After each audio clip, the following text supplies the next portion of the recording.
Bienvenue dans votre émission Coffre aux idées. Nous continuons nos études sur l'importance de découvrir le plan de Dieu pour chacun de nous. Et nous allons en discuter aujourd'hui avec Jessica, Maëlle, Carole et Makis. Et Makis nous fera la prière. Nous prions. Nous avons le plaisir, Seigneur, de nous retrouver autour de la table de la télévision Espérance afin de discuter à travers ta sainte parole. De ton amour infini, Seigneur, et l'avenir de nos péchés. Remplis-nous de ton Saint-Esprit et que nos amis téléspectateurs soient édifiés. Au nom de Jésus et pour ta sainte gloire. Amen. Amen. Cette semaine, nous allons découvrir l'histoire de Moïse. Moïse, un jeune qui a accompli de grandes choses pour l'Éternel durant toute sa vie. Alors, qui peut me rappeler, je dirais, la genèse de l'histoire de Moïse? Moïse, en fait, c'était avant de faire un bébé, mais il est arrivé au monde lorsqu'il y avait justement ce fameux conflit où il y avait une inspection, on va dire, de son espèce, mais bon, on va dire de son peuple. Et on voit tout au cours de sa vie que Dieu a bien fait des choses. Donc, il a eu quand même la chance de vivre jusqu'à l'âge de 3 mois avec sa mère, sauf que la situation s'est empirée.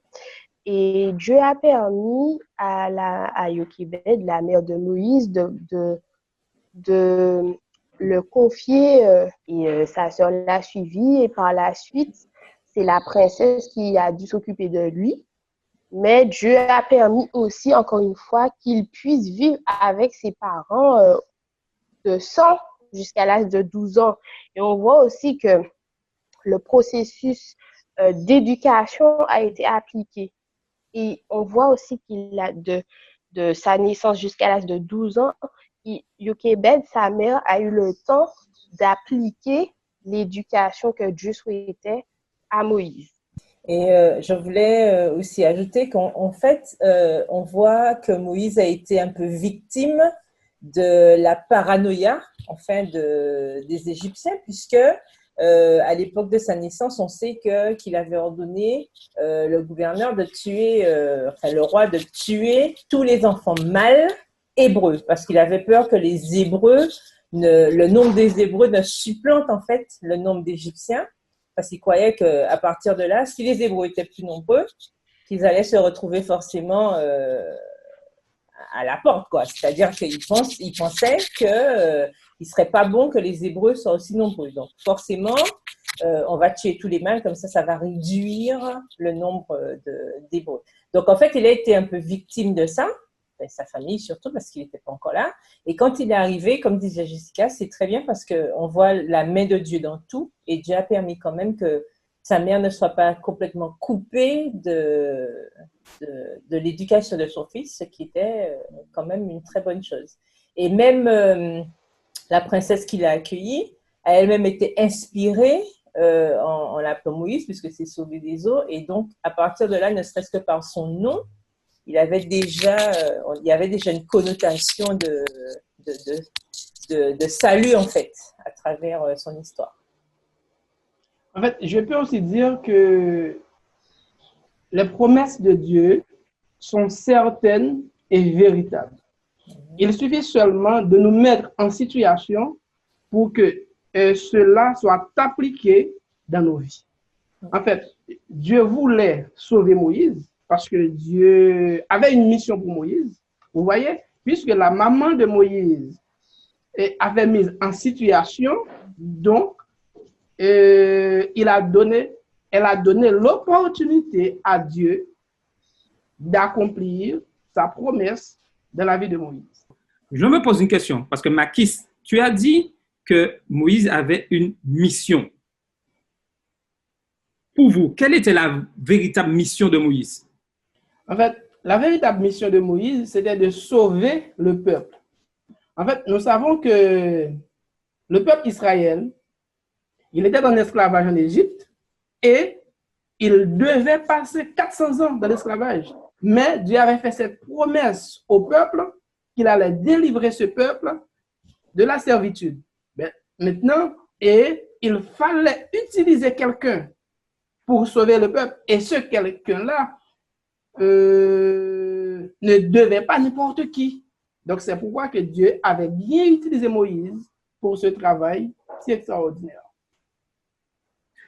Je comprends ce que Mathis, tu dis, mais cette mission, Moïse connaissait au départ cette mission ou pas? Ou il a découvert entre-temps? En fait, normalement, Moïse savait d'abord qui il était. En fait, nous le savons bien. Si vraiment nous voulons savoir pourquoi nous sommes là, donc la première chose, c'est de pouvoir déterminer d'abord qui nous sommes. Donc, Moïse, bien que Moïse, on peut dire qu'il était élevé dans la cour de Pharaon, et c'est la fille de Pharaon. On voit en Moïse un futur roi d'Égypte. Mais par contre, avec l'éducation de base que Moïse avait reçue avec sa maman, on voit que malgré toutes les opportunités que Moïse avait, mais Moïse, aucun instant, Moïse ne profitait pas de ce plaisir, ce qu'on peut appeler un plaisir momentanément dans le péché, mais Moïse, il se mettait plutôt, il souffrait plutôt à côté du peuple. Quand j'entends l'histoire de Moïse, en fait, on ne peut que se poser la question de savoir est-ce que c'est vraiment comme ça au départ les choses auraient dû se passer, dans le sens où, alors, je m'explique, Moïse se retrouve en fait, et comme tu l'as dit tout à l'heure, Makis, il se retrouve dans la cour du roi. Et tu l'as dit si bien, n'importe qui ne pouvait pas justement mener à bien cette mission-là. Il se retrouve là à un moment donné, mais on se rend compte que subitement après, il se retrouve quelques années plus tard dans le désert. Dans le désert, pourquoi? Parce qu'il a voulu faire justice lui-même, en quelque part. Alors, je me pose la question des fois, quand j'entends l'histoire de Moïse, je me demande, est-ce que c'est vraiment comme ça au départ que Dieu avait prévu? C'est une question que je me pose, hein, puisque jusque-là, s'il n'avait pas tué cet Égyptien, est-ce que finalement, il aurait eu à s'enfuir dans le désert? Ça, on pourrait se poser la question. Non, mais déjà aussi, se dire, déjà, pourquoi a-t-il tué cet Égyptien? Parce que, au-delà du fait que oui, qu'il a eu son éducation jusqu'à 12 ans, éducation selon les principes de Dieu, mais il y avait quand même cette guerre en lui. Parce que vivre avec ses parents de sang jusqu'à l'âge de 12 ans, en ayant justement cette éducation, et par la suite vivre après au palais, c'est comme si c'est une guerre d'éducation, même s'il a eu quand même les fondements. Il recherchait, il n'a pas su comme ça directement qui il était. Il a grandi, il a cherché justement par lui-même, au-delà de ce qu'on lui a inculqué, les deux endroits, il a cherché aussi à savoir qui il était. On peut dire aussi que quand il tue l'Égyptien, mais c'est un peu, on va dire, pas la guerre, mais en quelque sorte la guerre dans son fort intérieur. Il se recherchait aussi. C'était compliqué pour lui aussi, parce qu'au-delà de la protection que Dieu avait dans toute sa vie, il y a aussi le côté humain où il se recherche, il se demande aussi qui suis-je. Ce sont des actions, en fait, je pense qu'ils traduisent tout ça. Il a pas forcément eu sa vie avec ses parents biologiques. Il a grandi en même temps dans un palais où il y avait tout, mais en même temps, de par ce qu'on lui a inculqué, on sent quand même qu'il était quand même un peu perdu. Je suis d'accord avec toi, Jessica, mais la parole de Dieu va nous guider pour mieux comprendre vraiment le plan de Dieu vis-à-vis de Moïse. Et Maëlle va nous lire dans Acte 7, les versets, à partir du verset 20. À cette époque naquit Moïse, qui était beau aux yeux de Dieu. Il fut nourri 3 mois dans la maison de son père. Et quand il eut été exposé, la fille de Pharaon le recueillit et l'éleva comme son fils. Moïse fut instruit dans toute la sagesse des Égyptiens, et il était puissant en parole et en œuvre. Il avait 40 ans lorsqu'il lui vient dans le cœur de visiter ses frères, les fils d'Israël. Il en vint un qu'on outrageait, et prenait sa défense, il vengea celui qui était maltraité, et il frappa l'Égyptien. Verset 25. Non, 35. 25 à combien? 35 et 36. Je lis maintenant versets 35 et 36. Ce fut Moïse qui l'avait renié en disant, qui t'a établi chef et juge? C'est lui que Dieu envoya comme chef et comme libérateur avec l'aide de l'ange qui lui était apparu dans le buisson. C'est lui qui les fit sortir d'Égypte en opérant des prodiges et des miracles au pays d'Égypte, au sein de la mer Rouge et au désert pendant 40 ans. Là, quand on lit ce passage dans Acte 7, on réalise que Dieu a un plan, avait une mission pour Moïse, c'est-à-dire sauver le peuple. Mais ma question, pensez-vous que ce plan a été respecté à 100% comme Dieu le prévoyait? Non, comme je viens de le dire, on peut se poser la question, puisque la Bible, en plus par rapport à ce qu'on vient de lire, on voit bien qu'on dit qu'il est descendu, donc à l'âge de 40 ans, il est descendu voir ses frères, et que là, il a vu un qu'on outrageait. Donc là, Jessica parlait tout à l'heure de sentiments humains, justement. Ben là, un petit peu, en quelque part, l'humain a peut-être pris le dessus, et il s'est dit non, il faut que je pallie que je règle cette injustice, ce n'est pas normal. Et pourtant, on peut se demander, on peut se poser la question, puisque Moïse était quand même un grand chef, donc c'était un personnage important du royaume égyptien. Donc, normalement, les chefs à cette époque, même si tu es n'importe qui, personne ne leur en voulait. Hein. Le problème, c'est qu'il a tué un Égyptien et on peut se demander pourquoi il a fui. Il a fui parce qu'il savait très bien qu'il avait commis une erreur, probablement par rapport à ce qu'il avait appris quand il était jeune, parce qu'il savait certainement qu'il ne fallait pas tuer. Oui, mais je prends juste la parole. Moïse, son but, c'était de libérer le peuple. Pas au départ. D'accord, au départ, c'est ce que Dieu avait prévu. Pas au départ. Pas au départ. Non, il ne savait pas, mais le plan de Dieu, c'était ça. Utiliser Moïse pour cette mission.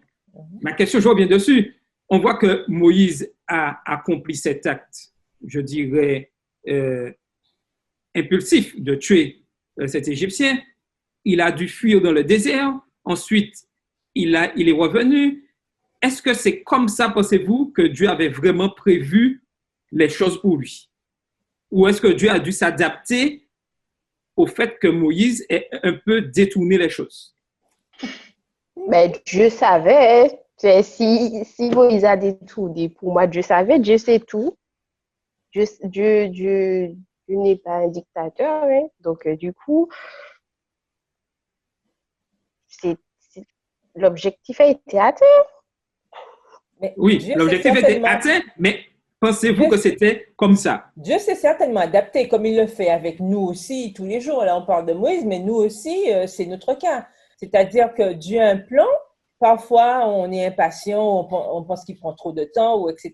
Donc, on fait parfois nos choix, nos propres choix, et Dieu s'adapte parce qu'il est amour. Donc, je pense que c'est comme tous parents aussi, les parents qui ont leurs enfants, ils voient les choses comme ça pour leur enfant, et puis bon, l'enfant fait un autre choix et tout, bon, on se réadapte pour essayer d'arriver quand même au même objectif. Donc, je pense que Dieu s'est certainement adapté à la situation comme il sait si bien le faire. Pour répondre à ta question, on peut supposer que le plan initial de Dieu n'était pas que Moïse ait à fuir son statut, en fait. Parce que s'il a permis que parmi tous les Hébreux, qu'il n'y en ait que seuls qui parviennent à la cour royale, et donc qu'ils soient éduqués directement par l'Égyptien, par la princesse, en fait, de Pharaon, on peut supposer que en tant que chef de l'armée ou en tant que fils presque fils que presque adopté de la cour royale, j'avais pour mission des projets beaucoup plus élevés. Hein, que peut-être que même on aurait une délivrance du peuple de façon très à l'amiable, où lui-même, enfin, il aurait été à la tête d'une loi, je ne sais pas, qui permettrait au peuple d'être délivré. On peut supposer que les plans de Dieu n'auraient pas été qu'il y ait des meurtres ou que Moïse a eu à faire justice lui-même. Mais le problème, c'est que tellement investi par cette mission, il n'a pas attendu un ordre de Dieu disant, bon, ben, écoute Moïse, maintenant j'ai besoin de toi que tu fasses là, je t'envoie, va. Comme ça a été le cas quand Moïse a dû parler à Pharaon après avoir fui combien de temps dans le désert. Là, la réponse de Dieu était claire. Là, Moïse, on a bien vu, a rendu justice lui-même. Il s'est dit, bon, écoute, hein, je connais ma mission et je pense qu'à n'importe quel moment où je sens que ça ne va pas là, je vais régler ça moi-même. Ben, en fait, je pense que ce n'était pas le but de Dieu. Maintenant, est-ce que la mission a été accomplie? Oui, parce que Dieu fait lui-même ce qu'il a prévu. Dieu utilise nos erreurs et fait, comme dit Carole, ce qu'il a prévu malgré tout. Il répare la brèche et parvient finalement à atteindre son but. Donc, finalement, est-ce que la question, c'est bien de se contenir sur est-ce que Moïse a bien réalisé la mission? Oui. Mais surtout, est-ce qu'il était conscient de son identité? Oui. C'est ça le plus important, en fait. Mais en fait, il a été conscient de son identité, justement, après cette phase où il s'est enfui. Parce que avant ça, il ne savait pas réellement. Justement, je pense que c'est en établissant toutes ces étapes qui font qu'il soit arrivé justement à se questionner, à se positionner, à prendre du recul sur sa vie, comment il a grandi, qu'est-ce qu'il a réellement reçu et la présence de Dieu dans sa vie. Donc, je pense que justement, le fait de s'être enfui, il s'est en même temps retiré de tout ça. En gros, il est parti pour mieux revenir. En fait, comme nous avions vu la semaine dernière, que Dieu nous a créés à son image et selon sa ressemblance. Bien que Dieu a un plan pour nous, Dieu a une mission pour chacun de nous, mais Dieu ne met pas à côté notre libre arbitre. Dieu respecte toujours notre libre arbitre. Pour prendre l'exemple d'Abraham. Donc, Dieu avait fait une promesse à Abraham. Dieu disait à Abraham que je ferai de toi une grande nation. Mais en dépit de tout, Abraham avançait en âge. Il était allé voir Agar, malgré Sarai était là, mais Sarai était entrée en âge, tout ça. Mais voilà, mais en dépit de tout, la promesse que Dieu avait eue pour Abraham, Dieu avait accompli cette promesse dans sa vie. Mais j'ai une question pour vous. Qu'est-ce qui nous empêche des fois d'atteindre nos objectifs? En fait, la première chose d'après moi qui nous empêche d'atteindre nos objectifs, c'est d'abord de ne pas savoir qui nous sommes. Donc, je dirais, une identité erronée va conduire systématiquement à une mission erronée. Non, mais attends, oui. 2 secondes. Mais c'est quoi notre identité? En fait, notre identité, c'est que nous sommes une créature merveilleuse de Dieu qui devient son enfant en acceptant le sacrifice de Jésus. Mais est-ce que l'identité ne va pas plus loin que ça? Oui, ça peut aller plus loin que ça. Donc, l'identité, c'est qui nous sommes. Donc, qui nous sommes, là, on peut dire beaucoup de choses de qui nous sommes. Mais, donc, mon identité n'est pas obligée d'être celui de Jean, celui de Pierre, celui de n'importe qui. Alors, je ne sais pas si mon identité est aussi celle de Carole, parce que mon identité, c'est ça, hein, c'est de refléter le caractère de Dieu. Non, oui, bien sûr, mais aussi, ce qui nous empêche de réaliser nos projets aussi, c'est le manque de foi. OK, il y a notre identité, c'est-à-dire que quoi réellement que nous sommes des enfants de Dieu, mais ça, il faut une base. On le disait déjà la fois dernière, il faut la foi. Si je ne crois pas que Dieu, justement, agit dans ma vie et que Dieu peut faire ce qu'il a promis, je peux lire toutes les promesses qui se trouvent dans la Bible, je ne croirai jamais. Et au moins, petit faux pas ou à la moindre chose qui ne fonctionne pas bien, je vais commencer à paniquer. Et parfois, c'est vrai que nous faisons des choix par dépit ou nous faisons des choix parce qu'on panique, on est anxieux. Parce qu'on n'a pas justement suffisamment de foi. Jésus même le disait, c'était presque un reproche parce parce qu'il dit, si vous aviez la foi comme un grain de sénévé, vous diriez, et cela arriverait. Donc, en fait, il nous faut aussi la foi pour réaliser les choses d'après ce que Dieu nous recommande, à mon avis. Je suis d'accord avec toi. Je suis d'accord avec toi, Carole, parce qu'en fait, je parle pour moi. Ce qui me fait ne pas atteindre mes objectifs, c'est que je me laisse envahir par mes peurs. C'est-à-dire que, bon, j'ai peur de faire une erreur, j'ai peur de faire le mauvais choix. Donc, du coup, je me mets dans une sorte de bulle, je ne fais plus rien, je suis complètement paralysée. Et en fait, toutes les fois où je perds de vue, que je suis une créature qui dépend de Dieu, qu'en fait, que ma vie n'est pas l'objet de mes propres choix tout le temps, mais que si je fais des choix guidés par Dieu, qui a déjà tout prévu à l'avance, ben, je serai plus tranquille. Et en fait, mon identité, c'est tu es une créature qui dépend d'un être céleste qui est beaucoup plus supérieur de tout ce que tu as comme préoccupation. Et une fois que je me rappelle de cette source de la vie qui est Dieu, là, tout le reste de mes projets sens mais deviennent un peu plus limpides.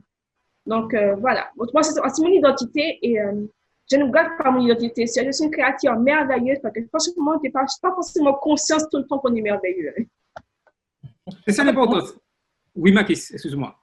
En fait, je me suis dit, le fait de bien connaître notre identité, est-ce que ça ne va pas augmenter notre foi?